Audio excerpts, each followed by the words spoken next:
Connection happens with understanding and compassion.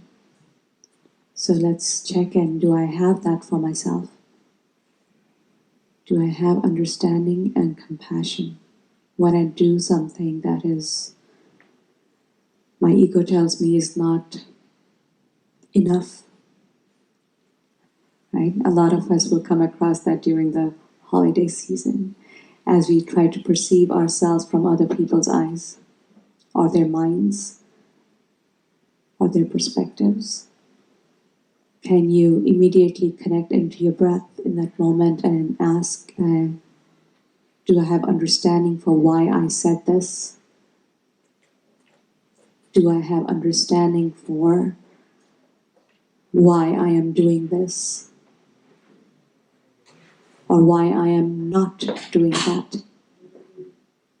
Do I understand my own actions and my own intentions? Because until you cannot create space for understanding your own intentions and your own words and your own actions, you can't feel a connection with yourself.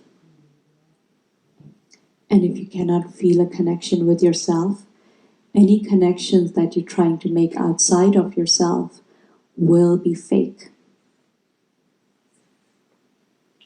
And that creates anxiety. That creates a whole ton of anxiety.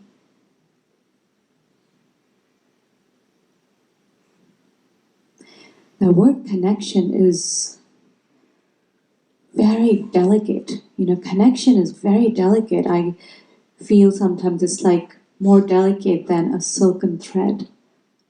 Just a string of silken thread. And yet it is as strong as a silken thread. Interestingly. Because if you have a moment of connection with yourself or someone else, it is the most healing sensation.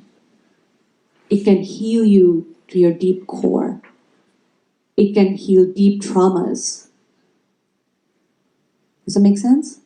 You can go through years of therapy, or you can start to feel connection, and it'll heal it all. Because connection can only happen from the spirit. But it is so delicate that the moment you start to put conditions around it, it vanishes. Right? It's like a butterfly. It's very delicate. The moment you start putting prerequisites around it, it vanishes.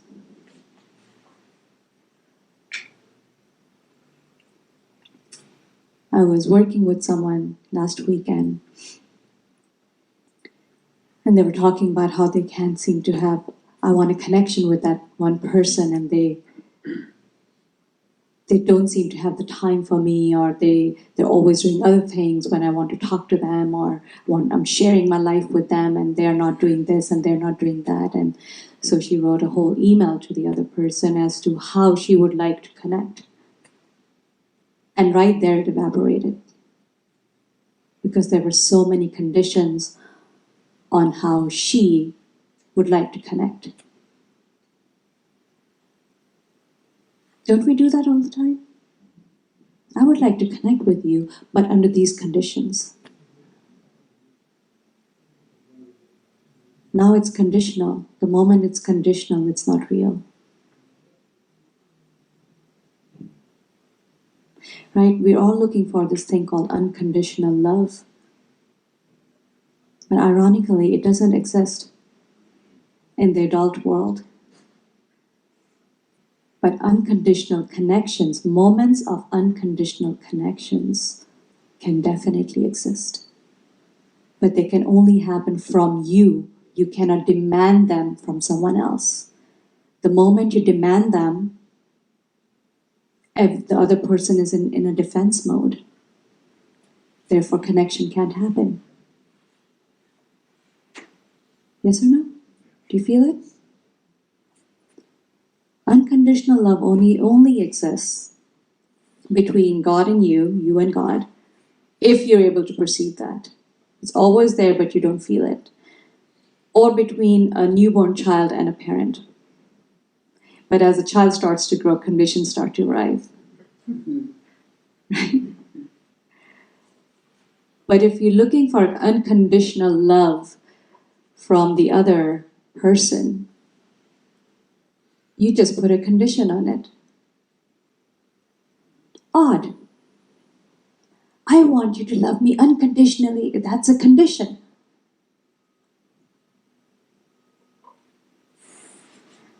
The only way you can have unconditional connection is if you drop all requirements, all conditions, all prerequisites, all demands from your end.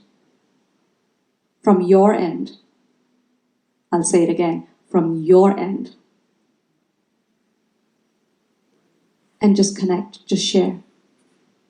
Without any expectation. And if you can do that consistently, their guard will drop and you will have a moment of unconditional connection.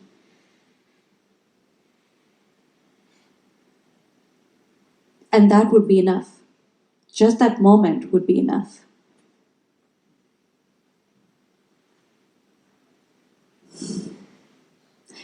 So this holiday season, see if you can experiment in this.